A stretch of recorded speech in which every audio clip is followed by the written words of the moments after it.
ProsperityClassics.com presents The Science of Getting Rich. For full mastery of the principles contained within, download the study guide and follow along from ProsperityClassics.com. The right to be rich. Whatever may be said in praise of poverty, the fact remains that it is not possible to live a really complete or successful life unless one is rich. No one can rise to his greatest possible height in talent or soul development unless he has plenty of money. For to unfold the soul and to develop talent, he must have many things to use, and he cannot have these things unless he has money to buy them with.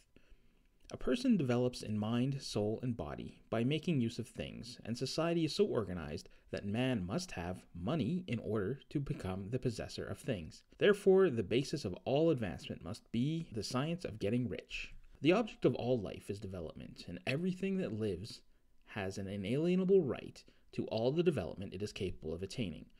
A person's right to life means his right to have the free and unrestricted use of all things which may be necessary to his fullest mental, spiritual, and physical unfoldment, or, in other words, his right to be rich. In this book, I shall not speak of riches in a figurative way.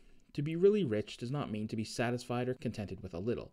No one ought to be satisfied with a little if he is capable of using and enjoying more. The purpose of nature is the advancement and unfoldment of life, and everyone should have all that contribute to the power, elegance, beauty, and richness of life. Content with less is sinful. The person who owns all he wants for living of all life he is capable of living is rich. No one person who has not plenty of money can have all he wants. Life has advanced so far and become so complex that even the most ordinary man or woman requires a great amount of wealth in order to live in a manner that even approaches completeness.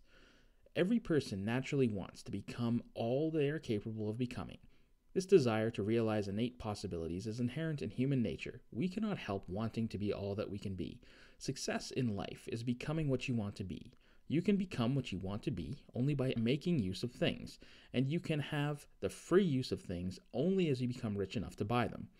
To understand the science of getting rich is therefore the most essential of all knowledge. There is nothing wrong with wanting to get rich. The desire for riches is really the desire for a richer, fuller, and more abundant life, and that desire is praiseworthy. The person who does not desire to live more abundantly is abnormal, and so the person who does not desire to have money, even to buy all he wants, is abnormal. There are three motives for which we live. We live for the body, we live for the mind, we live for the soul. No one of these is better or holier than the other. All are alike desirable, and no one of the three, body, mind, or soul, can live fully if either of the others is cut short of life and expression.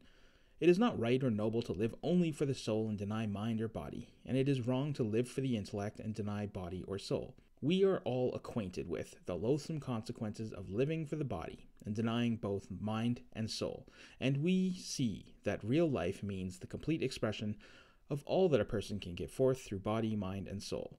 Whatever that person can say, no one can be really happy or satisfied unless his body is living fully in its every function, and unless the same is true of his mind and soul. Wherever there is unexpressed possibility or function not performed, there is unsatisfied desire. Desire is possibility seeking expression, or function seeking performance. A person cannot live fully in body without good food, comfortable clothing, and warm shelter, and without freedom from excessive toil. Rest and recreation are also necessary for his physical life. One cannot live fully in mind without books and time to study them, without opportunity for travel and observation, or without intellectual companionship. To live fully in mind, a person must have intellectual recreations and must surround itself with all the objects of art and beauty he is capable of using and appreciating. To live fully in soul, a person must have a love, and love is denied fullest expression by poverty. A person's highest happiness is found in the bestowal of benefits on those he loves. Love provides its most natural and spontaneous expression in giving. The individual who has nothing to give cannot fill his place as a spouse or parent, as a citizen, or as a human being. It is in the use of material things that a person finds full life, for his body develops his mind and unfolds his soul.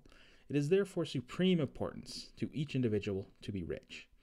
It is perfectly right that you should desire to be rich. If you are not a normal person, you cannot help doing so. It is perfectly right that you should give your best attention to the science of getting rich, for it is the noblest and most necessary of all studies. If you neglect this study, you are derelict in your duty to yourself, to God, and to humanity. For you can render to God and humanity no greater service than to make the most of your.